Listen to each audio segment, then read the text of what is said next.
Bueno, en primer lugar, meus parabéns para todos os colegas, amigos, queridos, entrañables, compañeros da ENSP, e parabéns por aniversário da ENSP, uma das instituições realmente importantes e emblemáticas da luta da América Latina por uma nova saúde. Eu vou trocar um ruim portunhol por um mal espanhol, ¿sí? Voy a hablar en español, trataré que sea devagar. Es una satisfacción, el privilegio de estar aquí con ustedes, y yo quisiera tomar como marco crítico de lo que acaban de plantear Juan Carlos y Mauricio de la experiencia de Colombia, que creo que nos deja un periplo, la claridad de un periplo de pérdida histórica radical de los derechos, por un lado, y por otro lado, una presencia fuerte, importante, del movimiento popular oponiéndose en esa contradicción histórica con la privatización neoliberal de la Ley 100. Yo quiero, mi intervención va a dar un giro, primero porque yo no soy un experto en la reforma colombiana, y porque así lo fuera, que yo creo que ya no es necesario insistir más sobre el excelente tratamiento que han hecho Juan Carlos y Mauricio, yo quiero girar un poco mi intervención hacia una reflexión sobre cómo la perversidad estructural actual del sistema está implicando en el horizonte de América Latina nubes oscuras, nubarrones grises de amenaza que me llevan a plantear a mí sobre la urgencia de avanzar desde, como decía al final Mauricio, decía, es que se tenía una conciencia de cliente y hay que pasar a la conciencia de ciudadano. Yo creo que hay que hacer un otro salto además, que es pasar a la conciencia de una sociedad amenazada. Somos sociedades amenazadas. Y yo quisiera, más o menos, mi exposición va a girar en relación a esa visión de las sociedades amenazadas. América Latina vive ahora un proceso de reversión democrática. Estas experiencias del polo dominado de la sociedad, como la que acabamos de ver, la lucha del pueblo colombiano, la lucha del pueblo brasilero, la lucha del pueblo ecuatoriano, en fin, que se oponen a la persistencia de un proyecto histórico de crecimiento económico concentrador, yo creo que en el fondo el hecho dominante es que hay un proceso de reversión de la democrática provocado por la incapacidad del Estado burgués de resolver la crisis social, ambiental y de salud que genera lo que voy a insistir mucho a lo largo de mi intervención, la acumulación acelerada de capital. Estamos viviendo una etapa de una salvaje, de una agresión acelerada de lo que es un modelo económico de lo que podríamos llamar la economía de la muerte. Entonces, tenemos necesidad de entender el contexto en que se plantea el esfuerzo de reforma que plantea ahora Colombia, que vivimos nosotros en el 2007 y el 2008 en Ecuador, y así por el estilo, y que vivió el Brasil en décadas anteriores cuando arrancaba la lucha histórica que llevaría a la creación del SUS. Yo tampoco quiero dejar la sensación de que yo estoy completamente feliz con lo que veo del SUS. Yo no conozco, no soy experto en el Sistema Único de Salud de Brasil, pero yo creo que tiene falencias importantes sobre las que podríamos conversar. Entonces yo creo que aquí tenemos que entender estos elementos contextuales que son el capitalismo acelerado con la época actual, que pasamos de un neoliberalismo brutal, que fue el de la década de los 80 y 90, en el caso de algunos países como puede ser el Ecuador, a una etapa de capitalismo acelerado, pero con gobernanza e inclusión social light, ¿no? Es decir, inclusión social manontropo. Yo pienso desarrollar esta hipótesis con ustedes de que Estamos pasando, en el caso, habría dos situaciones. En esta transición que está aquí en el centro, habían dos transiciones. La transición que vive, por ejemplo, el Ecuador y Brasil, y la transición que vive, por ejemplo, México y Colombia. Yo creo que México y Colombia son más semejantes de un tipo de transición distinta al tipo de transición de los derechos, de la organización histórica social y de las consecuencias en la salud, que es lo que es el caso, por ejemplo, de Brasil y de Ecuador. Y tan es así, me da la razón, creo yo, es que yo les he mostrado que en el día que me subí al avión para venir acá al hermano Brasil, yo encontré esta página de un periódico de Ecuador donde el periodista, que está muy informado a mi modo de ver, estaba mostrando una fluctuación radical del espectro político brasileño, de lo que está ahora en el tapete, en el ajedrez de juego, con la irrupción de una situación nueva, políticamente hablando, impensada, además ligada a un accidente inclusive, que genera una etapa de enorme angustia para quienes luchamos por el derecho a la salud, porque no cabe duda que en el contexto latinoamericano, Brasil opera como una especie de transatlántico, de barra pesada, que va a tener del cual se generan efectos en el resto de América Latina que podrían ser un tsunami de retroceso global regional de los derechos. Porque si en Brasil hay un quiebre, si logran las fuerzas que están tras del Brasil en quebrar lo que avanzó con críticas y todo el periodo anterior, lo que se viene adelante es el cobro histórico de la clase más voraz, de los grupos más voraces, para recuperar el lucro perdido de estos años. Yo creo que esa es una etapa de enorme preocupación.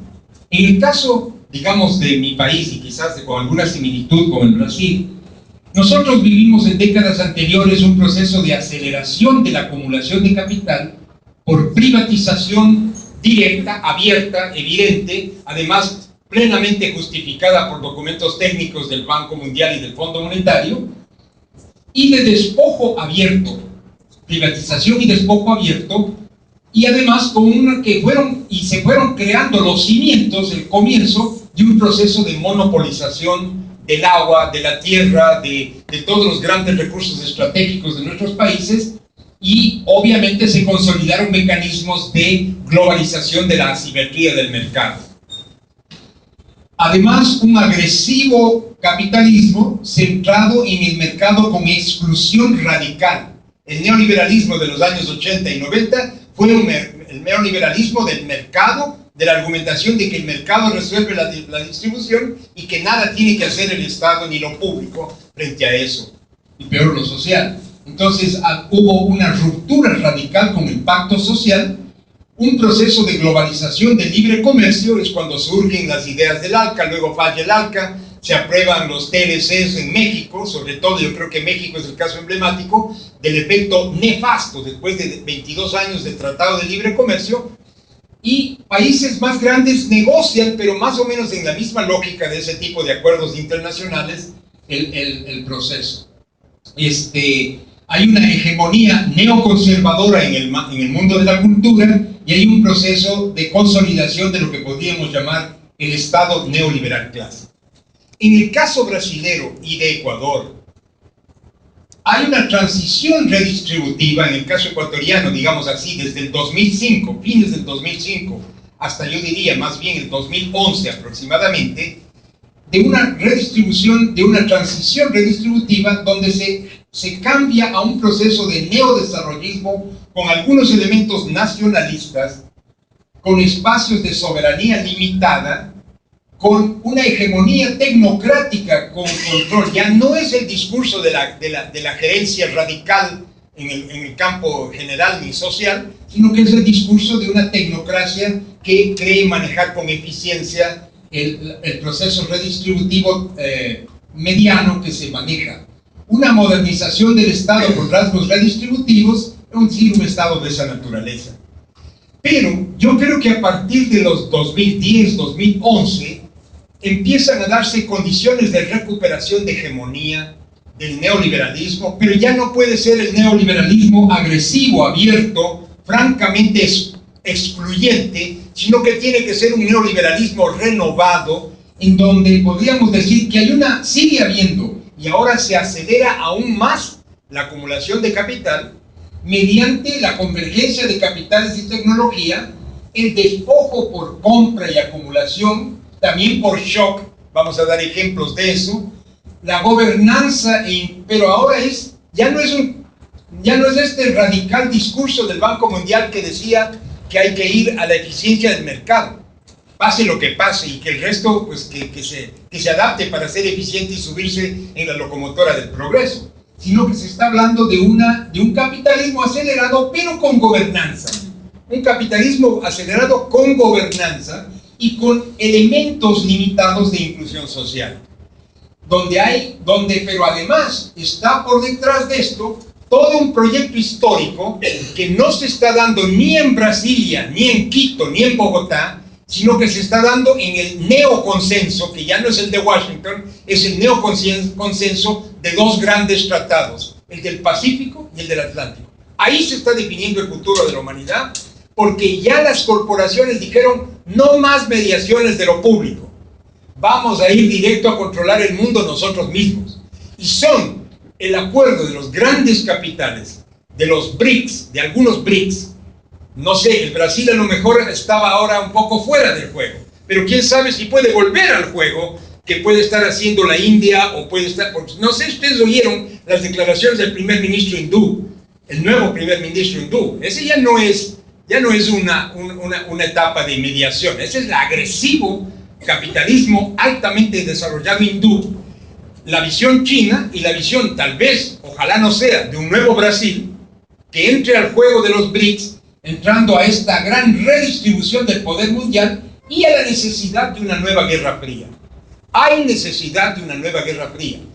El proceso de Ucrania no es otra cosa que la lucha sobre el gas. Es la historia de la lucha sobre el gas. El gas natural ruso versus el gas por fracking de la Europa y de los Estados Unidos, el gas por fracking de California. Es decir, es en el juego de estas perversidades estructurales que nosotros tenemos que tener el reto de la salud colectiva latinoamericana y de nuestros países. Y entonces, el desafío ahora, como ha sido en décadas anteriores, es estudiar con atención este tipo de transiciones, despojándonos de una visión tecnocrática. Lo que yo creo que nos puede hacer mucho daño a la salud colectiva es hacernos más papistas que el Papa y pensar a lo Hawkins o pensar a lo que fuera, en el sentido de tecnocratizar a la salud colectiva, creer que todo se resuelve con paquetes de variables, software y nuevas eficiencias gerenciales de la salud, y no entender que hay un proceso de destrucción de la humanidad en donde nosotros tenemos que entrar con una salud colectiva científicamente consolidada, rigurosa científicamente, de excelencia científica, pero de profundo compromiso social. Si ustedes observan en el panorama los congresos de salud colectiva en varios países de la región, notamos una vuelta de la vieja salud pública, de esa vieja salud pública funcionalista, hegemónica, que fue desterrada de algunos países y que podría estar amenazando con volver al escenario de la enseñanza de la salud pública. Ya no tendremos escuelas y entonces tendremos que decir que ya no será pues el mismo escenario académico que tenemos ahora. Entonces, yo por eso quiero tratar rápidamente, espero que me dé tiempo, estoy midiéndome aquí yo también, pero tú me avisas, estos 3 puntos rápidamente, que es, ¿por qué estoy hablando de esta economía de la muerte y de una civilización del antropocentrismo consumista? La diferencia entre reforma de salud y reformismo en salud. Y por último, la determinación social y la epidemiología crítica, que es, bueno, ustedes dirán, cada loco con su tema, ¿cómo puede ser una herramienta de conciencia y una organización alternativa? El siglo XXI, dolorosamente, es un ciclo de aceleración de una economía de la muerte. Y cuando digo economía de la muerte, no es que me quiero hacer el dramático, sino que estoy usando un término de la economía política. economía de la muerte significa una economía girada a trabajo muerto, a objetos, a mercancías, y no a trabajo vivo, que es la vida humana o la vida en la naturaleza. No es una economía que se preocupa del trabajo vivo, de cómo reproducir al ser humano y a la naturaleza. Es una economía para el negocio, para el market. Desde los años 80 irrumpió en esa primera etapa del neoliberalismo el proceso, una expansión acelerada de la economía de gran escala, porque no es una economía, la aceleración no puede darse con pequeña empresa, no acepta la pequeña o mediana empresa. Es una economía de gran escala, empresarial y transnacional, donde convergen tres mecanismos que son la base para la aceleración. La aceleración de capital, la economía de la muerte funciona mediante convergencia tecnológica, mediante despojo y mediante shock. Son los tres mecanismos con los cuales se acelera la gran concentración de riqueza en nuestras sociedades. Entonces, ¿qué queremos decir con convergencia de tecnología para la aceleración de la acumulación? Queremos decir que estamos hablando de que los grandes capitales que se van a aliar van a trabajar con recursos nuevos como la nanotecnología, la biotecnología genómica y proteómica, la informática, las neurociencias y la geoingeniería. Ustedes dirán, pero bueno, estos son recursos que el ser humano tiene para mejorar la eficiencia productiva. Yo les podría decir que la respuesta es sí, si es que esto funciona en la economía de la vida, y no si es que funciona en la economía de la muerte. O sea, el transgénico en sí mismo no es el problema. Es cómo si es que el transgénico es abaratar el maíz para poderlo meter en toda la alimentación norteamericana, y ahora los niños con autismo creciendo en todos los Estados Unidos, o si es una ingeniería genética para mejorar considerablemente procesos. Por ejemplo, ¿qué problema va a tener la nanotecnología para poder tratar un tumor in situ?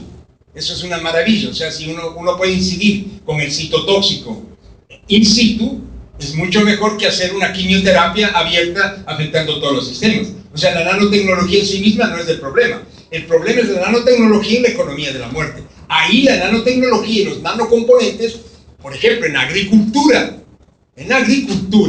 por ejemplo, o la biotecnología, la ingeniería genética, etcétera, los transgénicos van a tener problemas muy serios de ese tipo. Entonces, por otro lado está todo lo que llamamos el pillar. En portugués no hay despojo, pero hay pillaje, ¿no? Pillaje. Y una monopolización acelerada. Entonces, miren, podemos dar muchos casos brasileños, podemos dar muchos casos argentinos, podemos dar muchos casos paraguayos, podemos dar muchos casos peruanos, ¿no? De lo que es el despojo, que es tomarse las cosas por varias vías. Pero yo les quiero mostrar una vía muy elegante del despojo, que es mundial, no se salva nadie. El despojo de Etiopía como ejemplo. Ustedes saben que ahora todo el mundo empresarial habla de que el milagro etíope, que salió de la miseria y ahora Etiopía es, de poco dicen, un boyante país de desarrollo maravilloso porque incorporó enormes territorios empresariales. Vean ustedes qué pasa con Etiopía. Etiopía se da una estampida de corporaciones de la India, de China, de Arabia del Sur, para arrendar las tierras más fértiles de África, que están, entre otras cosas, en esa zona. Miren ustedes cuánto pagan por arriendo de tierra por cada hectárea y por año en Etiopía. 5 a 20 euros de arrendamiento por hectárea y por año. ¿Cuánto pagan en Europa? 300 euros. En Asia, 500 euros. Y una empresa de la India acaba de arrendar 6.000 hectáreas a 6.5 euros el año. Y son empresas que venden billones de dólares en una combinación de soya transgénica, de quinoa, la quinoa de los Andes, la quinoa de la vida, la quinoa maravillosa de la nutrición, convertida en mecanismo de economía de la muerte, ¿no? y de explotación. ¿Cómo logran esto? Por el Programa Nacional Etíope para convencer a todos los camponeses pequeños y medianos, salir de las mejores tierras, ofrecerles el paraíso en las ciudades que nunca llegó y quitarles, despojarles de su tierra. Uribe lo hizo con los paramilitares de Urabá en la zona bananera, con la guerra. Esto es elegante, yo no sé, les invito a que ustedes vean la información, incluso hay videos y documentales, excelentes documentales de Al Jazeera, sobre qué dicen los funcionarios, de cómo hacen la elegancia del despojar a los pobres, y cómo los pobres cuentan después de un año que todo lo que les ofrecieron para salir de las mejores tierras que fueron dejando, ya. Entonces hay un tomarse la tierra del mundo, y cuando nos tomamos la tierra nos tomamos el agua, y cuando nos tomamos el agua nos tomamos el crédito, es decir, todos los elementos de la vida, de la economía, de vivir, están siendo despojados, ¿no es verdad? En el caso ecuatoriano, por ejemplo, aquí tienen ustedes una ciudad que es de la capital de banano del mundo. Esta ciudad está rodeada de un mar de camarón. El Ecuador es uno de los más grandes productores de camarón del mundo. Todas son piscinas camaroneras. Todo este camarón inmenso que está aquí, vuelan ustedes 10, 15, 20 minutos sobre camarón en avión. Ese camarón está hecho en uso, por ejemplo, para crianza rápida y eficiente de cloranfenicol. Una maravilla, crece el camarón con cloranfenicol, ¿sí? Igual que los pollos, el frango crece con tetraciclina, o crece con hormona. Y lo mismo los porcinos, porco crece con tetraciclina, y en el caso de frango, 15 antibióticos se utilizan en la cría animal. No porque el animal necesita eso, sino porque todavía no se sabe por qué hay una tasa de crecimiento del animal más rápida cuando se usa antibióticos. Y eso vamos a consumir nosotros, empacado muy hermoso en un supermercado, ¿verdad? Entonces vean ustedes, todo esto es banano. Todo esto es banano y esto es pastos. Bueno, pero lo que quiero que ustedes vean en esto, vean ustedes un ejemplo. En 1994, esta era la estructura de un distrito de esa zona bananera. Notan las grandes cantidades de pequeñas propiedades en el 94. Vean ustedes, en el 2007 es ya una sola propiedad. Una sola empresa compró todo. Y así están comprando Brasil y Paraguay y Uruguay y Argentina. La zona soyera es la mejor zona de producción de carne del mundo. La pampa argentina está tomada por la soya transgénica y por Monsanto. Y es el doble negocio, porque es el negocio de la soya y el negocio del Roundup con glifosato, que es el agrotóxico más mentiroso del mundo, porque dicen que es franja verde y es profundamente destructivo, ¿no? Eso casi le costó la vida a Andrés Carrasco por su descubrimiento. Y el shock, si ustedes leyeron el libro de Naomi Klein sobre el uso de Katrina para el lucro, ustedes se van a quedar perplejos, pero hay formas elegantes del shock. Por ejemplo, algo nuevo, ébola. Ahí tienen ustedes cómo el shock de ébola ya empieza a funcionar en el mercado. El shock de ébola ya significó cómo estas decisiones, esta es la curva del valor de las acciones de la empresa que maneja la producción, la TACM, que maneja el TACM ébola, la Tecmira Farmacéuticas, fluctúan cada vez que toma la OMS, o el nivel de salud, una decisión, lanza prueba controlada de TACM ébola, suben las acciones. Lanza aquí nuevamente, ¿sí? Hay una relación entre las decisiones de la gran política internacional de sistemas de control y prevención de enfermedades con el business, con el big business de la salud, el pharma business de la salud, ¿es verdad? Muy grande. Entonces, hay una aceleración de procesos malsanos y, en fin, yo creo que me estoy pasando de tiempo. Brasil no se queda atrás. Miren ustedes, gigantes bosques de eucalipto transgénico ya están haciéndose acuerdos enormes con Estados Unidos.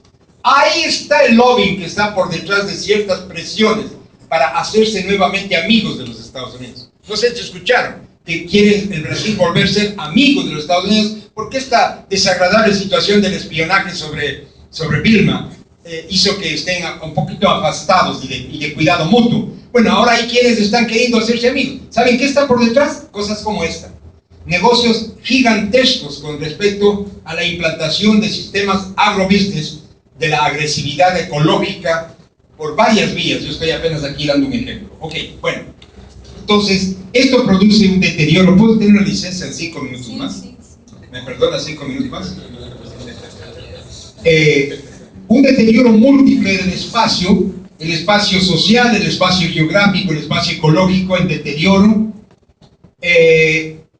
un modelo de civilización que tiene que existir, porque si no fuéramos unas sociedades con un modelo de civilización antropocéntrico primero, consumista, individualista, economicista y urbanicista, si no fuéramos una humanidad así, no podría darse sobre una matriz de civilización diferente esa economía de la muerte. Para que exista la economía de la muerte, tenemos que tener una civilización de ese tipo. Y esa suma, eso es lo que explica ese adormecimiento de los pueblos. Yo veía, loco, el caso que presentaban ustedes dos, de cómo el pueblo colombiano acepta ahora como propio el seguro ese mentiroso sobre el que tiene que presentar la tutela, porque está metido en la hegemonía, están hegemonizados por el pensamiento dominante que es el que vende, y para venderse tiene que tener una lógica como esta. Entonces, hay una gran mentira sobre otros milagros. Yo les di el milagro etíope. También se hablan de otros milagros. Ya están los BRICS como milagros. Coincidentemente, excepto uno, todos los demás BRICS ya tuvieron su copa de fútbol. Y eso es porque la FIFA ve esas estructuras para poder montar la copa. Es donde mejor le resulta el negocio. La FIFA es una gran transnacional con las mayores perversidades y también negocios que son incluso a veces mayores que lo que estamos cuestionando en el agribusiness, ¿no? O en la minería o en lo que fuera, ¿no? Entonces, yo creo que aquí hay características de estos países BRICS que les hacen ser un bocado. El bocado brasilero están queriendo recuperarlo. Lo perdieron un poquito, no del todo, pero ahora están queriendo agresivamente entrar nuevamente en el Brasil, y para eso estarán buscando que haya giros y cambios en la política brasilera y en nuestras políticas. En pequeño, el Ecuador es el mismo caso. Las mismas amenazas, las mismas presiones y las mismas claudicaciones muchas veces, lamentablemente. Entonces hay necesidad de una importancia, de una visión emancipadora del derecho. Es necesario comprender que estamos en desacuerdo profundo entre los salubristas, la salud pública empírica, ¿no? De las variables, de las correlaciones matemáticas, nada más. Nadie tiene nada contra las matemáticas. Yo soy un usuario profundo de las matemáticas. Y una visión de una matriz disciplinar de una ciencia crítica. Entonces, creo que esto implica romper el modelo biomédico, farmacobiomédico, que ve la salud como algo centrado en el individuo, rodeado de factores de riesgo, y lo que hay que cambiar son los factores de riesgo. Si uno de estos factores de riesgo está ligado, por ejemplo, al tema de la reforma, pues entonces será una más de las X del sistema de variables. Pero nosotros planteamos que hay que trabajar una visión integrada desde la epidemiología crítica de los procesos generales de la sociedad, donde está la lógica del poder que rige la sociedad, la acumulación de capital, la estructura política, las relaciones culturales, están las características particulares de los modos de vivir de los grupos, y están las características individuales de los estilos de vida y de las formas de vivir específicas de las personas. Y entonces esto implica que la vida y la salud están sujetos a un proceso de determinación multidimensional, donde esta sociedad que se desarrolla bajo contradicciones históricas importantes se liga de una determinada manera por metabolismo con la naturaleza. Y esto hace, con esto termino, que aparezca una visión del conjunto del movimiento histórico de las cosas integrada. Entonces, decimos, nosotros finalmente, ¿dónde se muestra una parte de todo este proceso? Es en personas, niños, adultos, idosos, lo que fuera, ¿no? Son personas las que en su genotipo y en su fenotipo y con sus estilos de vida van con ese cuento al servicio hospitalario, al centro de salud. Pero esas personas están inscritas en un modo de vida. Ese modo de vida depende de su clase social. Y las clases sociales varían radicalmente en sus modos de vivir. Y eso lo podemos estudiar y lo hemos demostrado muchas veces. Y esos modos de vivir están ligados a las relaciones de poder que esas clases tienen en un determinado escenario donde hay un sistema económico, político, histórico general que va a determinarnos. Pero a su vez, este movimiento de la sociedad va a depender de él, la forma como se den los sistemas de polución, de depredación, de degradación, de segregación y vulnerabilidad ecosistémica y ambiental. Es decir, nosotros tenemos que devolverle la unidad a la salud pública y no solamente mirar aquí estas personas rodeadas de esto, pero convertir en factores de 1000 pedazos, en donde puedo cambiar los pedazos. Si yo no le rompo en pedazos y mantengo la unidad del conjunto, tengo que cambiar el conjunto y no los pedazos. Esa es la razón de ser del Risk Factor Analysis. Es convertirle a la realidad, cosificarle en pedazos que son variables y decir la salud pública tiene que actuar sobre variables y sobre modificaciones puntuales. Esa cosmética, esa es una cosmética, ¿no es verdad? Puntual, que no cambie el conjunto. La única manera de salvar la humanidad, y ahora no se trata solo de equidad, se trata de sobrevivencia de la humanidad. Así de grave es. Si ustedes están siguiendo lo que pasa en Ucrania, lo que pasa en África, lo que pasa en Paraguay, lo que pasa en las zonas productoras de soya de Argentina, lo que pasa en las cañicultoras de Sao Paulo, las gigantescas sembríos de caña transgénica de Sao Paulo, donde hay muerte por fatiga, el Karoshi Syndrome tropical. Esa es la realidad de salud pública. Y si tomamos el espacio urbano, vamos a ver también la multiplicación de perversidades. Y eso lo estamos viendo en Manguinhos, lo estaremos viendo en Complejo de Alemán, lo estaremos viendo en los suburbios de Guayaquil, lo estaremos viendo en las zonas de destrucción urbana de Medellín o de Bogotá. Es decir, estamos hablando de un mundo amenazado en su supervivencia. Y la salud pública no puede ir con un discurso light, un discurso pendejo, tecnócrata, que va con sus variables a jugar con las matemáticas para decir y para entonces presentar un paper que sea bien visto por los peer reviewers de Johns Hopkins. Yo respeto la universidad norteamericana, tengo una hija estudiando un doctorado en Norteamérica, enseño en Norteamérica, amo a mis estudiantes norteamericanos, tengo familia norteamericana, pero hago una diferencia entre ese pueblo bueno y todo lo que es la perversidad de los halcones, los hawks, que están tras de devorarse el mundo entero. Y al devorarse el mundo entero, se devorarán la salud y se devorarán la humanidad. Y nosotros, con un discursito en congresos, presentando mi último paper que me da 5 puntos más en mi concurso docente, como profesor de una universidad. Eso es vergonzoso y es peligroso. Y por eso, qué bueno que yo pueda decirlo con pasión aquí en la Escuela Nacional de Salud Pública de Fiocruz, entidad que respeto, entidad que me ayuda, tengo un convenio con Fiocruz, lucho con Fiocruz. Por eso escribí una carta de defensa a Fiocruz cuando lo amenazaron, cuando auspició y defendió el estudio de contaminación de alimentos en el Brasil.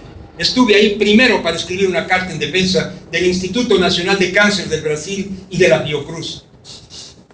Está amenazada la Fiocruz, está amenazada mi universidad, están amenazadas las universidades del mundo por lo que se llama ahora, así lo dice Seaman, la universidad post-académica. La universidad que dejó de tener principios profundos de responsabilidad humana y que se dedicó al concurso tecnocrático, a la orgía tecnocrática y al showcase tecnocrático de ir a presentar papers en congresitos de medio pelo que lo único que hacen es reproducir los intereses empresariales. Discúlpenme la pasión, pero estoy en la Fiocruz y tengo la responsabilidad de hablar en este escenario como estoy hablando. Muchas gracias.